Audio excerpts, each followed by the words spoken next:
तो इस वीडियो में मैं आपको दिखाने जा रहा हूं कि अमेजन सेलर अकाउंट कैसे सेटअप करें।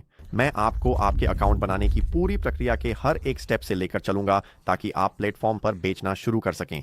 अब इस प्रक्रिया में लगभग 9 अलग-अलग स्टेप्स हैं और मैं आपको उनमें से हर एक के बारे में बताना चाहता हूं क्योंकि मुझे हमारे कुछ अन्य अमेजन वीडियो से बहुत से लोगों के सवाल मिले हैं जिन्हें अमेजन सेलर बनने के लिए साइन अप करने में दिक्कतें आई हैं। उन्हें समस्याएं आई हैं, उनके मन में सवाल भी रहे हैं और सच तो यह है कि यह एक काफ़ी लंबी आवेदन प्रक्रिया है। अमेज़न को आपसे बहुत सारी जानकारी चाहिए होती है ताकि आप अमेज़न सेलर बनने के लिए अप्रूव हो सकें और मैं इस वीडियो में आपकी इसमें मदद करना चाहता हूं ताकि आप कोई गलती ना करें और आपके अमेज़न पर बेचने के अप्रूव होने की संभावना बढ़ जाए। तो चलिए इस वीडियो के साथ शुरू करते हैं। वैसे अगर आप यहाँ नए हैं तो ऐसे और वीडियो के लिए जरूर सब्सक्राइब करें। हम लोगों को ऑनलाइन प्रोडक्ट्स बेचने, मार्केटिंग करने और उनके बिजनेस को बढ़ाने में मदद करते हैं, तो अगर आप सब्सक्राइब करेंगे तो मुझे बहुत खुशी होगी। तो चलिए अब शुरू करते हैं। अब सबसे पहली चीज जो हम यहां करने वाले हैं वह है कि मैं आपको अमेजन के दो अलग अलग प्रकार के सेलर अकाउंट्स के बीच का अंतर समझाना चाहता हूं, क्योंकि जब आप अमेजन पर बेचने जाते हैं तो यह सबसे पहले आपसे पूछा जाएगा। तो मैं चाहता हूं कि आप या तो एक और टैब खोल लें या फिर इस वीडियो को देखें और बाद में ये करें, लेकिन आपको शुरुआत sellamazon.com से करनी है। अब यह केवल संयुक्त राज्य अमेरिका में ही नहीं बल्कि अधिकांश देशों में काम करता है और यहीं पर आप वास्तव में अपना अमेजन सेलर अकाउंट बनाएंगे। ठीक है, तो चलिए इन दो अलग अलग अकाउंट टाइप्स को देखते हैं जो हमारे पास हैं। इसलिए हमारे पास व्यक्तिगत विक्रय योजना और व्यावसायिक विक्रय योजना है। अब इन दोनों के बीच मुख्य अंतर सिर्फ कीमत का है। तो इंडिविजुअल सेलिंग प्लान के साथ आपको प्लेटफॉर्म पर बेची गई हर वस्तु के लिए अमेजन को 0.99 देने होंगे, जबकि प्रोफेशनल अकाउंट में आप 29.999 प्रति माह देते हैं, लेकिन आपको हर बेची गई वस्तु पर अलग से शुल्क नहीं देना पड़ता। अब व्यक्तिगत रूप से मैं ज्यादातर लोगों को प्रोफेशनल अकाउंट के लिए साइन अप करने की सलाह दूंगा। मुझे लगता है कि केवल एक ही कारण है कि आप इंडिविजुअल अकाउंट लेना चाहेंगे। शायद अगर आपको लगता है कि आप केवल 10 या 20 आइटम्स ही हर महीने बेच पाएंगे। ऐसी स्थिति में आपके लिए इंडिविजुअल अकाउंट ही बेहतर रहेगा, लेकिन अगर आप हर महीने 40 से ज्यादा यूनिट्स बेचने की योजना बना रहे हैं तो आपके लिए प्रोफेशनल अकाउंट कहीं ज्यादा फायदेमंद रहेगा और इसी के बारे में मैं आपको इस वीडियो में बताने जा रहा हूं। प्रोफेशनल अकाउंट के लिए साइन अप करते समय आपको कई अन्य सुविधाएं भी मिलती हैं। तो चलिए वापस होम पेज पर चलते हैं और इस अमेजन अकाउंट को बनाने की साइन अप प्रक्रिया को देखते हैं।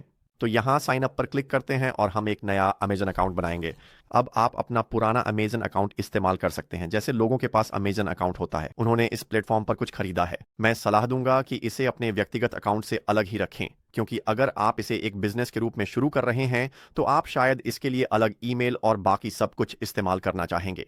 तो मैं यहाँ ये फॉर्म भर देता हूँ और अपना अमेजन अकाउंट बना लेता हूँ और फिर हम अगले स्टेप पर बढ़ेंगे। ठीक है, तो मैंने अपना अमेजन अकाउंट बना लिया है और अब हम सेलर बनने के लिए आवेदन प्रक्रिया से गुजरेंगे।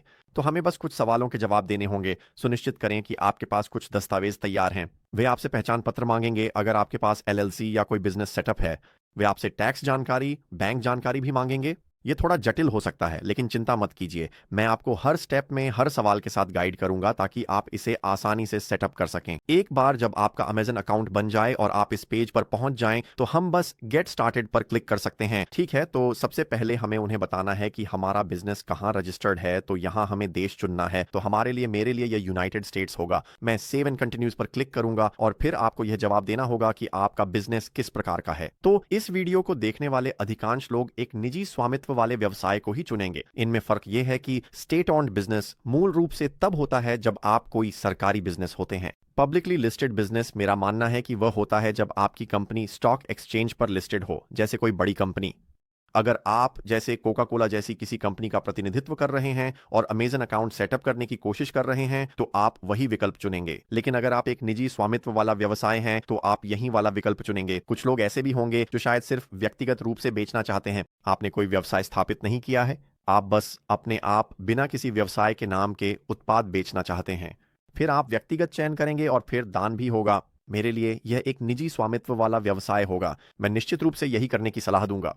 अगर आपने अभी तक कोई व्यवसाय स्थापित नहीं किया है तो हमारे पास ट्यूटोरियल्स हैं जो आपको एलएलसी, सी कॉर्पोरेशन या किसी भी अन्य प्रकार का व्यवसाय स्थापित करना सिखाते हैं। अगर आप अमेजन पर उत्पाद बेचना शुरू करने जा रहे हैं तो मैं सच में इसकी सलाह दूंगा। ये कई तरह की चीजें करता है। कंपनी स्थापित करने से आमतौर पर टैक्स लाभ मिलते हैं, लेकिन यह आपको दायित्व सुरक्षा भी दे सकता है, ताकि अगर कोई आपको कोर्ट में घसीटने की कोशिश करे तो कुछ मामलों में आपके पास कुछ सुरक्षा हो सकती है। अगर आप एक व्यवसाय के रूप में बेच रहे हैं, न कि एक व्यक्ति के रूप में प्लेटफॉर्म पर, तो अगर आप व्यवसाय स्थापित करना चाहते हैं तो हम टेलर ब्रांड्स नामक एक सेवा का उपयोग करते हैं। मैं नीचे इसका लिंक छोड़ दूंगा। ये वाकई में बहुत उपयोगी है। इसे टेलर ब्रांड्स कहा जाता है और वे आपको एलएलसी स्थापित करने में मदद करेंगे। और अगर आप एलएलसी बनाना चाहते हैं, जैसा कि मैंने कहा, मैं उसका लिंक नीचे छोड़ दूंगा। आप इसे बहुत कम लागत में बना सकते हैं। यह प्लेटफॉर्म पर मुफ्त है, बस कुछ राज्य शुल्क लगते हैं। एंड वही एक एफिलिएट लिंक है। जब लोग टेलर ब्रांड्स के जरिए बिजनेस बनाते हैं तो हमें उनसे थोड़ा सा कमीशन मिलता है, लेकिन इससे ऐसे वीडियो को सपोर्ट करने में मदद मिलती है। मैंने अभी अभी अपनी कॉफी गिरा दी, तो चलिए अब वापस इस सेक्शन पर आते हैं। ठीक है, और अब मैं यहां अपना बिजनेस नाम दर्ज करने जा रहा हूं। तो इस उदाहरण के लिए मैं आयरनवुड मेपल एलएलसी का इस्तेमाल करूंगा। मान लीजिए हम मेपल सिरप बेच रहे हैं और हम उस प्रोडक्ट को अमेजॉन पर लिस्ट करना चाहते हैं। ये एक निजी स्वामित्व वाला व्यवसाय है। हमने वहां व्यवसाय नाम दर्ज किया है। अगर आप व्यक्तिगत हैं तो वही विकल्प चुनें और अपना नाम डालें। मैं सेव एंड कंटिन्यू पर क्लिक करूंगा। निजी स्वामित्व वाले व्यवसाय के लिए हमें ये चीजें चाहिए होंगी। हमें अपनी आईडी चाहिए होगी। हमें एक बैंक खाता या क्रेडिट कार्ड स्टेटमेंट चाहिए होगा। आपको एक क्रेडिट या डेबिट कार्ड और साथ ही एक मोबाइल फोन भी चाहिए होगा। अब मुझे नहीं पता क्यों, लेकिन मैंने देखा है कि लोग डेबिट कार्ड का उपयोग करने में काफी समस्याओं का सामना कर रहे हैं।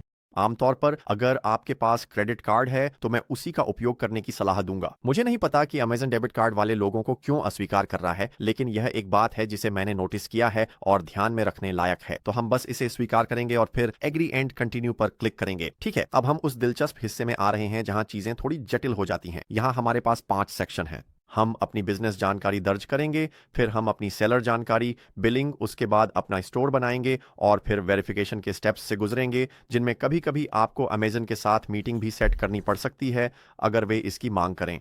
जो सबसे हाल ही में मैंने अमेजन स्टोर बनाया था उसमें मुझे कॉल या मीटिंग पर नहीं बुलाया गया था, लेकिन कभी कभी वे ऐसा करते हैं। बिजनेस जानकारी के लिए चलिए हर सेक्शन को विस्तार से देखते हैं ताकि आप कोई गलती ना करें और रिजेक्ट ना हो जाएं। कंपनी रजिस्ट्रेशन नंबर, यह वही नंबर होगा जो आपको अपने राज्य से अपनी कंपनी बनाते समय मिला था।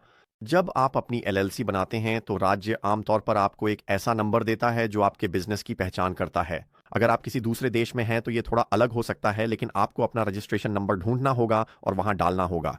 तो चलिए मैं अभी ये कर देता हूं और अब मैं अपना बिजनेस पता दर्ज करूंगा और फिर नेक्स्ट पर क्लिक करूंगा।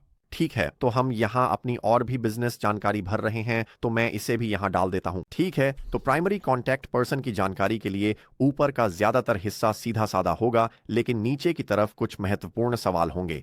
तो संपर्क व्यक्ति बिजनेस का लाभकारी मालिक, निदेशक या ट्रस्टी होना चाहिए। आप हाँ कहेंगे क्योंकि आप बिजनेस के मालिक हैं, और फिर पूछा जाएगा कि क्या प्राइमरी कॉन्टैक्ट पर्सन ही बिजनेस का एकमात्र लाभकारी मालिक है।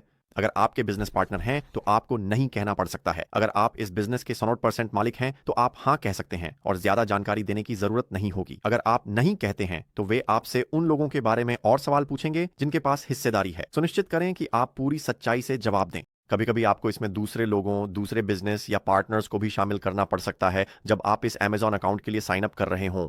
ये वहां के महत्वपूर्ण सवाल हैं और फिर आपको बस उस बॉक्स को चेक करना होता है।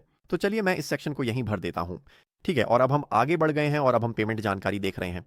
तो हमें एक वैध बैंक खाता नंबर चाहिए होगा जिसे हमें अमेजॉन को देना होगा ताकि वे उसे सत्यापित कर सकें, और साथ ही इसी के जरिए हमें अमेजॉन से भुगतान भी मिलेगा। इसके अलावा आपको यह भी सुनिश्चित करना होगा कि आपका बैंक खाता आपके नाम या आपके व्यवसाय के नाम पर ही हो। तो उदाहरण के लिए, अगर आप अपना Amazon account maple Ironwood LLC के लिए बना रहे हैं, लेकिन फिर आप बैंक खाता अपनी मां के नाम से जोड़ने की कोशिश करते हैं, तो यह काम नहीं करेगा। अमेजॉन तुरंत इस पर आपत्ति जताएगा और आपका आवेदन अस्वीकार कर दिया जाएगा। इसलिए सुनिश्चित करें कि बैंक खाते का नाम उसी के साथ मेल खाता हो जिसके लिए आप अमेजॉन सेलर के रूप में साइन अप कर रहे हैं। यहां यह एक बहुत ही महत्वपूर्ण कदम है और मैंने देखा है कि लोग इसे सही तरीके से न करने पर अस्वीकृत हो जाते हैं। तो आप बाद में बैंक स्टेटमेंट भी अपलोड कर सकते हैं अगर उन्हें इसकी अतिरिक्त पुष्टि की आवश्यकता हो। तो चलिए अब उस पेमेंट जानकारी को भरते हैं। ठीक है, और मेरे बैंक खाते के लिए वह त्वरित सत्यापन के लिए पात्र नहीं था, तो वे हमसे बाद में कभी बैंक स्टेटमेंट अपलोड करने के लिए कहेंगे। सुनिश्चित करें कि आप अपनी ईमेल जांचते रहें, क्योंकि कभी-कभी वास्तव में कोई व्यक्ति आपसे संपर्क करता है और विशिष्ट जानकारी मांगता है। तो अभी के लिए हम बस आगे बढ़ेंगे और यहाँ अगले चरण पर जाएंगे, जो कि पेमेंट जानकारी है। यह अमेज़न पर विक्रेता बनने के लिए आपकी मासिक सदस्यता शुल्क का भुगतान करने के लिए है, तो मैं अभी वह जानकारी डाल देता हूं और हम अगले चरण पर बढ़ते हैं। ठीक है, तो अब हम स्टोर और उत्पाद जानकारी वाले सेक्शन में हैं और वे आपसे कुछ सवाल पूछेंगे। तो हम अपना स्टोर नाम डालने जा रहे हैं। मैं एलएलसी या जैसे निवेश न करने की सिफारिश करूंगा। इनसी या इनमें से कोई भी चीज न डालें, क्योंकि यही वह नाम है जो आपके उत्पाद खरीदने वाले लोगों को दिखाई देगा। आप कुछ बदलाव कर सकते हैं, लेकिन बाद में इसे बदलना काफी मुश्किल हो जाता है, इसलिए मैं उस एलएलसी वाली चीज को छोड़ दूंगा और हमारे स्टोर का नाम सिर्फ आयरनवुड मेपल रखूंगा। और फिर यह आपसे पूछेगा, क्या आपके सभी उत्पादों के पास यूनिवर्सल प्रोडक्ट कोड्स या यूपीसीज हैं?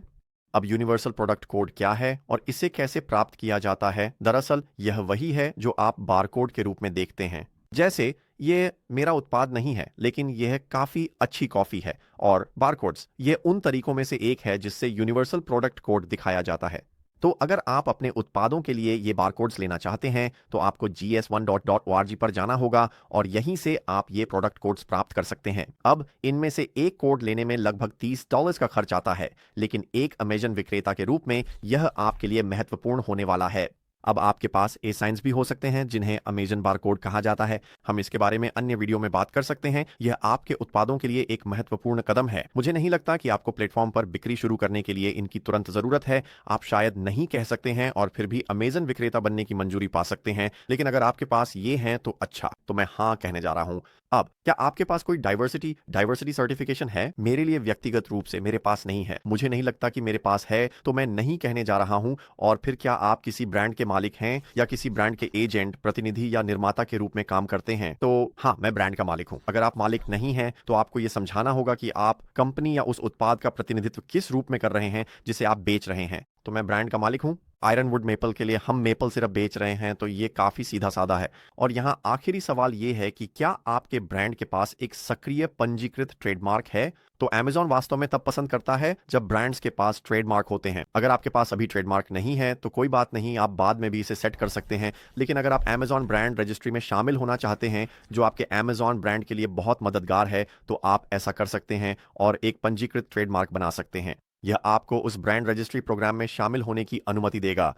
ट्रेडमार्क होना इसलिए भी बहुत जरूरी है क्योंकि इससे प्लेटफॉर्म पर आपकी सुरक्षा मजबूत होती है। सच्चाई यह है कि जब आप 2025 में Amazon पर बेच रहे होंगे, मान लीजिए आपने कोई प्रोडक्ट बेचना शुरू किया और आपकी बिक्री बढ़ने लगी, तो कुछ लोग आपके बौद्धिक संपदा अधिकार IP चुराने की कोशिश करेंगे।